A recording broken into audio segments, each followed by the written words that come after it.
the cannon. It looks like we Go didn't go fire the the right way. cannon. Go push the button. Oh, I missed. Can I You aim? missed.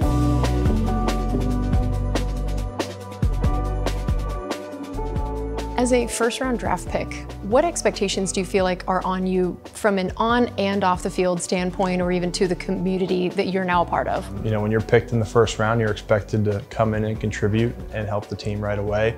So I think just, you know, preparing for that role mentally and physically, earn the trust of my teammates, I think that's an important thing. So I think understanding that those expectations are there and just making sure I'm gaining confidence in those expectations through, you know, preparation and effort. We brought you to Tampa History Museum because there's obviously so many things you don't know about Tampa yet that you need to learn. I don't know anything about Tampa. But I know you do know that this exists in the stadium in terms of a cannon. I do. Right? We were standing there and it scared the crap out of me.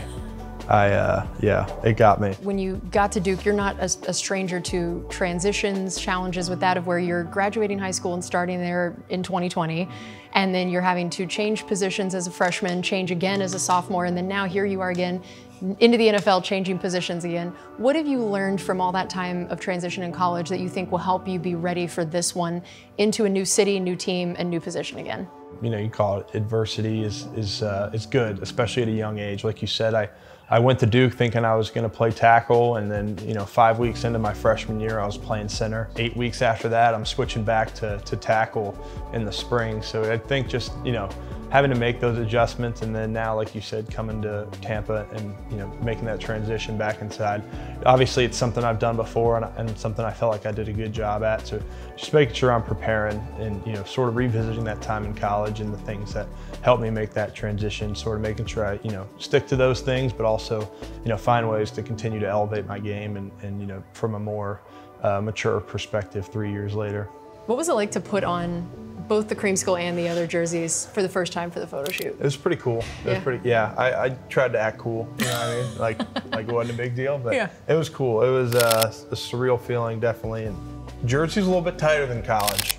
A little bit tighter of a jersey, so that will probably be a little bit of a struggle getting that on and off, but it was pretty cool. How much did you know about the Bucs O-line in recent years and what they'd built as a culture and as a unit together, and maybe some of the expectations behind that idea of joining this particular offensive line? Yeah, you know, one of the first things I heard when I got picked here was just how great of a room it was, and how great, you know, Tristan was and Luke was and Rob was, and just all the guys, and Cody being one of the picks last year. I just think everyone always said, you know, it's a great room, and everyone says it, but you're like, well, let's see how true it is. And it's been really awesome to just, you know, see how these guys work and how they approach, you know, their work every day, and just, you know, there's a constant effort by the entire group to get better. There's such a huge Cuban influence here in Tampa, so cigar making has a really long history here and is massive, especially in, have you been to Ybor City yet?